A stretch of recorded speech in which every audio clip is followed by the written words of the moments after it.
இயேசு கிறிஸ்துவின் நாமத்தினாலே இந்த வீடியோ பார்க்குறவங்க எல்லாரையும் வாழ்த்தி வரவேற்கிறாங்க. காட்ஸ் பிளெஸிங் டேன்ற ஊழியத்திற்கு உங்களை அன்போட வரவேற்கிறேன். ஏங்க என்னங்க வயசாச்சு உங்களுக்கு? எதுக்கு இப்படி சோர்ந்து போயிருக்கிறீங்க? என்னாச்சு? கர்த்தருடைய வார்த்தை உங்களுடைய வாழ்க்கையில இன்னும் நடக்கலன்னு யோசிச்சுட்டு இருக்கீங்களா?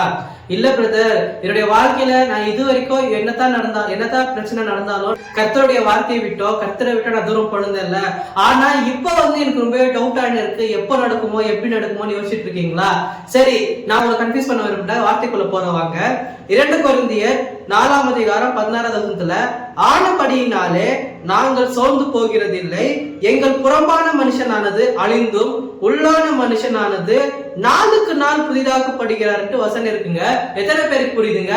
ஒரு சின்ன பெஸ்ட் எக்ஸாம்பிள் நீங்க பாத்தீங்கன்னாக்கா, கர்த்தர் இஸ்ரவேல் ஜனங்களுக்கு வாக்குத்தத்தம் செய்யறாரு. என்னன்னுனாக்கா, நீங்க அடிமைத்தனத்துல இருந்து நீங்க ஒரு இடத்துல இருக்கிறதுக்கு உங்களுக்காகவே ஒரு நல்ல இடத்துல பாலும் தேனும் ஓடுற ஒரு தேசத்தை ஏற்படுத்தி வைத்திருக்கிறோம்பா அப்படின்னு சொன்ன உடனே இவங்களா இடத்துக்கு போய் பாக்குறாங்க. ஆனா இஸ்ரவேல் ஜனங்கள் என்ன பண்ணாங்கன்னு உங்களுக்கு தெரியுங்க. ஆனா அவங்கள ஒருத்தர் காலேப்னு ஒருத்தர் இருக்கிறாருங்க. அவருக்கு வயசு 85 வயசு ஆயிருக்கு.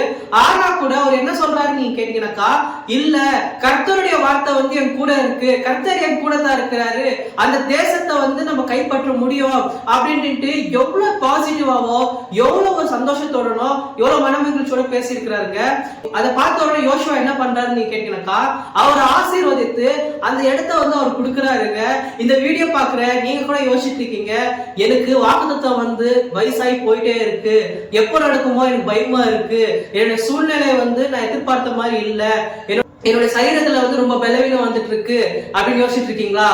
உங்களுடைய வாழ்க்கையில இருக்கிற சரீர பலவீனம், கடன் பிரச்சனை, திருமண தடையா இருக்கு, எல்லாமே இயேசு கிறிஸ்துவின் நாமத்தினாலே இன்னைக்கு போதுங்க. யாரெல்லாம் விசுவாசிக்கிறீங்க? வெளியில இருக்கிற தோற்றம் மாறலாங்க. ஆனா கர்த்தருடைய வார்த்தை உங்களுக்குள்ள இருந்தா நீங்க தினந்தோறும் நீங்க புதிதாக்கப்படுவீர்களுங்க. விசுவாசிங்க, கண்டிப்பா உங்க சுச்சுவேஷன் மாறும், சூழ்நிலை மாறும், அற்புதம் நடந்தே நடக்கும். இயேசு கிறிஸ்துவின் நாமத்தால நடக்குங்க. விசுவாசிங்க. இந்த வீடியோ உங்களுக்கான வீடியோ தாங்க. Thank you so much for watching. God bless you.